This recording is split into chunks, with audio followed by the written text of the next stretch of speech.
we get there. I wanted to talk about the poll. You must have seen yesterday the latest ENCA poll being released that shows us where we are sitting in terms of the how the parties are faring. And you would see that in terms of that poll, that I believe that they would put it up now, right? If you look at that poll,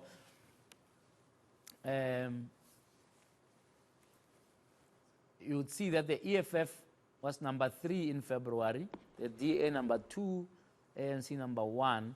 MK has come into to be a factor at number 3. In fact, they've overtaken the EFF with 14%. With the EFF falling down from their 15% in February to 11%. Very, very interesting. A lot of people initially very dismissive of MK, and if you look at those particular figures, you realize that they are likely to be a big factor, and they may become a kingmaker in whatever future coalitions they may be. Of course, they have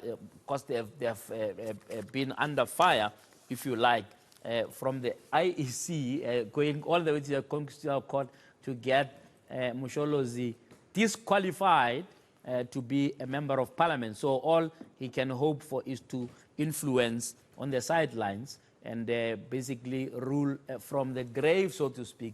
So it will be an interesting development. Who is going to be at the head of that list of MPs for MK, and how are they going to play this whole situation? I suspect, and this is my suspicion, that Zuma was never had never intended to become an MP, because even if he did and MK was at the top, he wouldn't probably end up being the president, because he served 2 terms, and that's what the Constitution allows. He may argue that he left a few months before his term, but this neither here nor there. What's interesting, what would be very interesting, is who is MK going to field? And as you can see, all of the smaller parties battling there with 1 or 2 seats at the end of the day. So at the end, it's going to come down to the top 4 or 5 parties in this election, which is a pity, because there's quite a lot of interesting new parties like Rise Mzansi, like Bosa, etc., who, according to this poll, and believe me, I'm the last person to take polls, without questioning. I think polls must always be taken with a pinch of salt. But this is what we can work with now. Of course, in about 10 days' time, we'll put up this poll, we'll put up the results and say how far from the mark were we. As you can see, just the difference between what happened in February and now already tells you that the polls have to be taken with a pinch of salt, because 8 days in politics, quite a long time. All right, so that's about our polls. You can look up on enca.com, the rest of it divided according to provinces and others, if you want to know more about what is happening there. But today I wanted to talk a little bit about some of the campaign tactics. And I'm going to start, today I'm going to start with the ANC. Tomorrow I'll deal with the DA. And then on Wednesday, if we have time, I'll deal with maybe the EFF. But today I want to just deal with the ANC. You might have seen that the ANC trolled out, I think that's the correct way, they trolled out their elders. But to fellow retirees in fellow retirement, but encourage to vote the ANC. Now, I'll tell you what, I've got a slight difficulty with that. You know, in a family, there are elders, there's grandparents and so on. And those people become, they are expected to be above the fray. So if, you know, at home you got a difficulty, maybe in a marriage or whatever, you go to the elders, you go to the uncles, the same people who, when you got married, you send them to the family to say, you know, go and talk to that family, etc. So there's always a sense of wisdom that is assigned to elders in a family. So you tend to take them serious. Sometimes they may say things that may feel archaic. You say, yeah, but I mean, you know, for example, they could say something like, Yeah, you know, if a husband doesn't come home, don't ask him where they were. I mean, that's crazy. You know, in the day and era, first of all, you'll be worried why they're not home. Secondly, they've got to be accountable. But they could give you advice that says, no, don't say, man, you know, don't ask too many things. Why am I making that analogy? 2 years ago, President Mbeki, respected statesman, one of the best presidents we have had in this country, wrote a scathing letter to the ANC, addressed it to the deputy president of the ANC, and talked about parliament, which we will be dissecting today, right? And said, you guys are abusing your power. You are not holding your president accountable. You are not probing ESCOM accordingly. You are getting your MPs to vote like cows without a conscience. There's a scathing letter. I think it's a 17-page letter. I doubt much of the NEC people read the letter, by the way. I'm sure they just, have a summary of it from the media. It's a very long letter. You have to have concentration to read the thing. But the bottom line is he called them out. And therefore, the conclusion was that he was unhappy with how they were conducting themselves. But anyway, you can assume that. But where you don't need to assume is where he himself came out to say, I won't campaign for the ANC because there are a bunch of crooks. I'm paraphrasing, but that's what he said. He said, these people, I mean, the branch is led by a criminal. Why must I go and tell people they must vote for them? Fast forward a few months, he's in Soweto. He's stomping the ground. They vote for the ANC. Don't worry, we'll sort it out. Basically saying, I know they are led by criminals, but please vote for them. We'll fix it afterwards. And then the other day here, when I was talking to Mondli Ngungubele, please go and look up the interview. I know that not too many of you watched it. Look at what Mondli Ngungubele had to say. To say that, in a quote, he cross-referenced Mbeki to say, Mbeki had said that this country will go up in flames, so that the sky is going to fall if the ANC doesn't win the elections, which is rubbish. It's nonsense. This country will still be standing even if the ANC does not win the elections. I'm going to take another 5 minutes on this. There's no country that's going to fall apart. You go to the polls because you've got a choice. You can choose to vote for the ANC, understanding that they are going to disappoint you. You can choose them. But you can also choose other parties. That's what the democracy is about. You know, in the US, where there's just 2 or 3 choices, right? The election is still not taken for granted. That's why there's an election. You go there, you elect. And this complacency that, if the ANC doesn't come to power, it's going to fall, it's nonsense, even when it comes from the elders. I had another elder here, Dr. Serute, said the same thing. I said, yeah, but the sky fall in the Western Cape. You can say whatever you want about the Western Cape. It's not been under ANC control for 15 years. The sky hasn't fallen there. You may criticize wherever else the ANC doesn't lead. It may be bad, but the sky will not fall. In other words, there won't be an Armageddon because the ANC did not come. That thing, we must take it out of our heads. Let's have a fair election where the ANC, like all other parties, stand a good chance of winning or losing. Then you had Kgalema Motlanthe, one of my favorite presidents also in this country.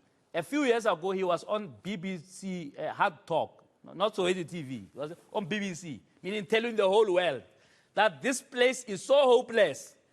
They have to lose elections in order for it to be renewed.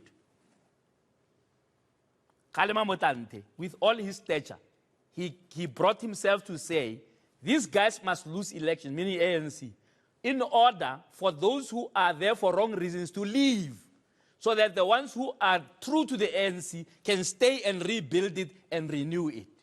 What has changed?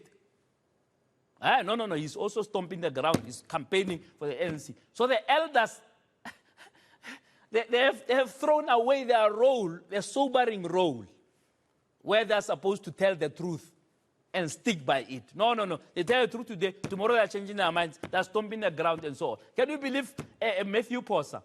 You go and Google Matthew Posa, ANC corruption, and see how many papers Matthew Posa has delivered at universities, at functions, saying the ANC is a hopeless case on corruption. Today, he's very dismissive. No. What Jenny doesn't have potholes? Oh, of course, in this country, yes, you can say that. What road doesn't have potholes? Because of the incompetence. That is all over the show. No, but he was using it as a metaphor. That, no, ANC has problems like any other person. No, don't you have problems in your family?